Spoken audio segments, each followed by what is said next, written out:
Break ചവിട്ടി നോക്കടാ. ഭാഗ്യം, ഇന്നെങ്കിലും ബ്രേക്ക് കറക്റ്റ് കിട്ടി. അല്ലെങ്കിൽ എന്റെ കയ്യിൽ നിന്ന് നിനക്കിട്ട് കിട്ടിയ.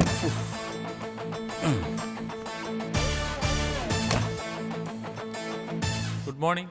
Good morning. വെറുതെ നിൽക്കുവാണോ? അതെ. ഒരു ലോഡ് പാഴ്സൽ വണ്ടിയിലുണ്ട്, എല്ലായിടത്തും ഇവിടെ വെച്ചേക്ക്. ശരി. വാ, സൂക്ഷിച്ചെടുക്കണടാ. വെറുതെ അങ്ങോട്ടും ഇങ്ങോട്ടും നടക്കുക. Good morning. Good morning Jency. ഇതൊക്കെയാണ് വിശേഷങ്ങൾ. അതെ, പഞ്ചാര അടിച്ചുകൊണ്ട് നിൽക്കാതെ ഈ പാഴ്സൽ എല്ലാം പെട്ടെന്ന് സോർട്ട് ചെയ്യാൻ നോക്കാം. ശരി സാർ. ശരി. ജിൻസിക്ക് വല്ല കാര്യമുണ്ടോ അവനൊക്കെ സാറേ സാറെന്നൊക്കെ വിളിക്കാൻ? പിന്നെ ഹണിമൂണൊക്കെ കഴിഞ്ഞിട്ട് എങ്ങനെയുണ്ട്? വല്ല സംശയം ഉണ്ടായ നമ്മളോടൊക്കെ ചോദിക്കണേ. അതെ ചേട്ടാ, ഒരു കാര്യം ചോദിച്ചാ ആരോടെങ്കിലും പറയൂ? ആരോടും പറയില്ല, ചോദിച്ചോ. 2 വർഷം കഴിഞ്ഞ് കുട്ടികൾ മതിയെന്ന ഞങ്ങളുടെ തീരുമാനം. അതിനെന്താ ചെയ്യണ്ടേ?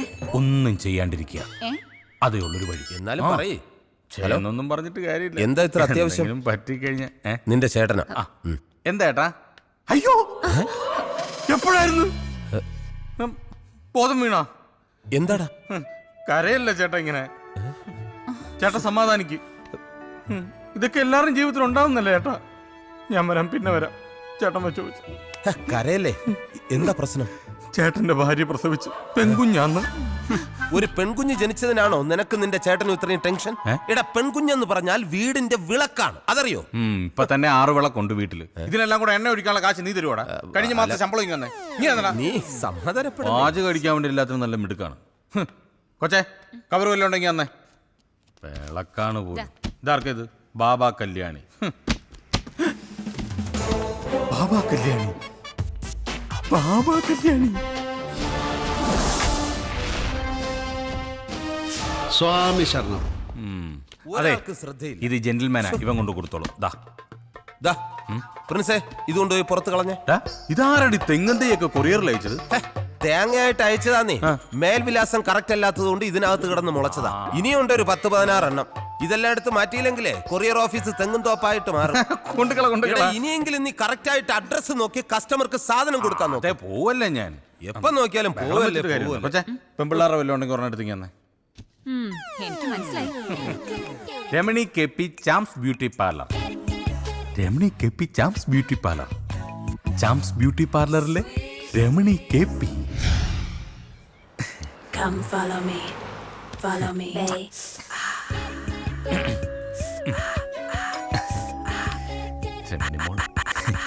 Come follow me, follow me. ആരാ? ഞാൻ കൊറിയന്നാ. കണ്ടിട്ട് ആഫ്രിക്കയിൽ നിന്നാണെന്ന് കരുതി. കൊറിയല്ല, കൊറിയർ സർവീസ് കേട്ടിട്ടില്ലേ? Super fast courier. ഒരു കവർ ഉണ്ടായിരുന്നു. ഇനി തന്നേക്കാം. സാറിനല്ല, പിന്നെ മാഡത്തിനാ. മേഡമോ? രമണി മാഡത്തിന്. രമണി മേഡമല്ല, മാന ഈ ഞാൻ. അയ്യേ, അതെങ്ങനാ ശരിയാവുന്നത്? രമണി എന്ന് പറയുന്നത് സ്ത്രീയല്ലേ? എടോ, എന്റെ മുഴുവൻ പേര് രമണീദാസൻ നായർ. എന്റെ ജ്യേഷ്ഠന്റെ പേര് ഗൗരീദാസൻ നായർ. എന്റെ അനുജന്റെ പേര് ശോഭനദാസൻ നായർ. ആ ഐശ്വര്യ റായ് സാറിന്റെ സഹോദരി ആവാതിരുന്നു ഭാഗ്യം. അതെന്താ? അല്ലെങ്കിൽ സാറിന്റെ അച്ഛൻ ആ സുന്ദരി കൊച്ചിന് ഭാർഗവൻ പിള്ള എന്ന് പേരിട്ടാനെ. ഒരാള് വന്നിരിക്കുന്നത്. എന്നാ ഒപ്പ് വേണ്ട? ഒറ്റ ഒപ്പിയുണ്ടല്ലോ. രമണി ചാച്ചൻ ഞായരി.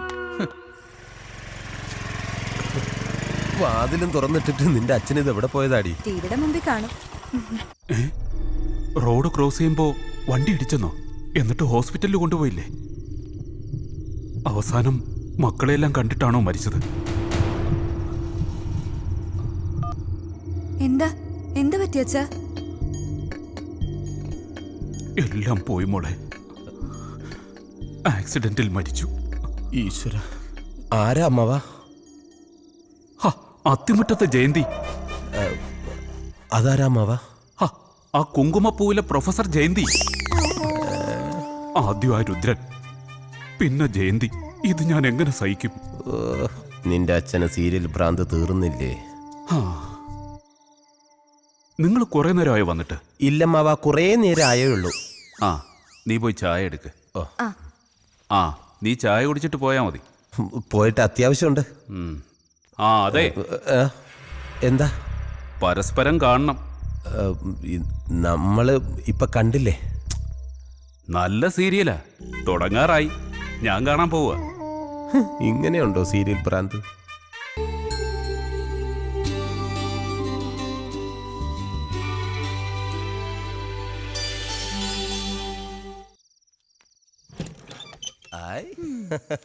ടെങ് ടെങ്.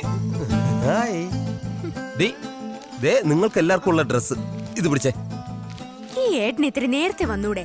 എടി നേരത്തെ വന്നാ ഇത്രയും സാധനങ്ങൾ നിനക്ക് വാങ്ങാൻ പറ്റൂ? ആ ഇവിടെ ആർക്കൊന്നും അറിയില്ലെന്നാ വിചാരം. അല്ല, മാളി ചേച്ചി എന്ത് പറഞ്ഞു? നിന്റെ നാവിന്റെ നീളം അല്പം കുറയ്ക്കാൻ പറഞ്ഞു.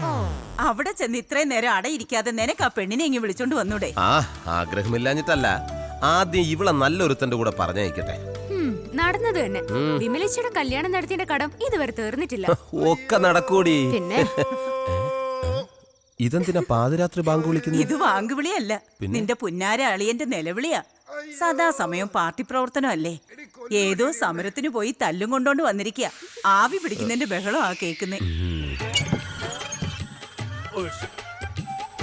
നിങ്ങൾക്കൊന്നും ഉറക്കൂല്ലേ രാത്രി? പാതിരാത്രി ഇങ്ങനെ കുരവേട്ടുകൊണ്ടിരുന്നാൽ എങ്ങനെയാളിയാ വീട്ടിലുള്ളവർ ഉറങ്ങുന്നേ? അളിയനിത് എന്ത് പറ്റിയതാ? ആണവ കരാറിനെതിരെ നമ്മുടെ പാർട്ടിക്ക് വേണ്ടി ഒരു കലക്ടറേറ്റ് വളയലുണ്ടായിരുന്നു. എന്നിട്ട് അളിയനാണല്ലോ വളഞ്ഞിരിക്കുന്നത് പാർട്ടി ചിഹ്നം പോലെ. ഇപ്പോഴാടി നിന്റെ ഭർത്താവിന്റെ പേരിനൊരർത്ഥം വെച്ചത്. എന്ത്? TK പ്രഭാകരൻ, തല്ലുകൊള്ളി പ്രഭാകരൻ. ശവത്തി കുത്താതെ അളിയ. അല്ല, ഇനി അടുത്ത സമയത്തെങ്ങാനും സെക്രട്ടേറിയറ്റ് വളയാൻ പോകുന്നുണ്ടോ? ഉണ്ട്. ഡേറ്റ് ഫിക്സ് ചെയ്തിട്ടില്ല. ഫിക്സ് ചെയ്തിട്ട് നേരത്തെ അറിയിക്കണം. എന്തിനാ? ഒരു വളഞ്ഞ ശവപ്പെട്ടി മേടിച്ചു വെക്കാനാ. അളിയ, എന്റെ പൊന്നളിയ, അളിയൻ ഇങ്ങനെ വളഞ്ഞ് എന്റെ പെങ്ങളെ വിധവയാക്കരുത്. പാർട്ടി പ്രവർത്തനം വെറുതെ തല്ലുള്ള. എടേ നമുക്കേ പോയി കിടന്ന് ഉറങ്ങാൻ നോക്കും മനുഷ്യ. നാട്ടുകാരുടെ തല്ലും കൊണ്ട് വന്നിരിക്കുന്നു. ഇനി ഉറക്കം മാത്രം നടക്കൂ. നാളെ തല്ലുകൊള്ളാൻ നോക്കണം. എന്ത് പറ്റിയളിയാ? ഒന്നുമില്ല അളിയ.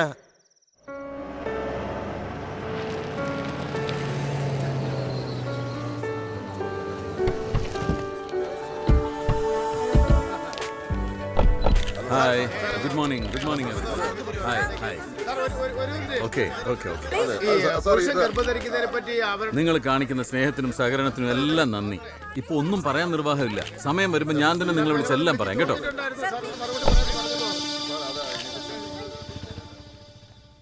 Good morning everybody. World medical കോൺഫറൻസിൽ തൻ്റെ ഇൻവെൻഷൻ പ്രസന്റ് ചെയ്ത് എല്ലാവരുടെയും പ്രശംസ നേടിയാണ് ഡോക്ടർ റോയ് മാത്യു നാട്ടിൽ തിരിച്ചെത്തിയിരിക്കുന്നത്. ഞാൻ അധികം ദീർഘിപ്പിക്കുന്നില്ല. തൻ്റെ ഇൻവെൻഷൻ്റെ വിശദാംശങ്ങൾ പ്രസന്റ് ചെയ്യുന്നതിനായി ഞാൻ അദ്ദേഹത്തെ ആദരപൂർവ്വം ക്ഷണിച്ചുകൊള്ളുന്നു. Honorable President Dr. Mahesh, All India Research Scientist Advo Committee President Dr. George Koshi, our delegates, my dear friends. I feel so proud and glad to be here in front of you because കഴിഞ്ഞ 12 വർഷത്തെ എൻ്റെ പരിശ്രമത്തിന് ഫലമുണ്ടായിരിക്കുന്നു. മനുഷ്യ ചരിത്രത്തിൽ ഇന്നുവരെ ഗർഭം ധരിക്കാനും പ്രസവിക്കാനുമുള്ള കഴിവ് സ്ത്രീകൾക്കാണ് ഉണ്ടായിരുന്നത്. പക്ഷെ ഇനി മുതൽ പുരുഷന്മാർക്കും ഗർഭം ധരിക്കാം, പ്രസവിക്കാം. ലിംഗമാറ്റ ശസ്ത്രക്രിയ നടത്തിയ പുരുഷനായിരിക്കും.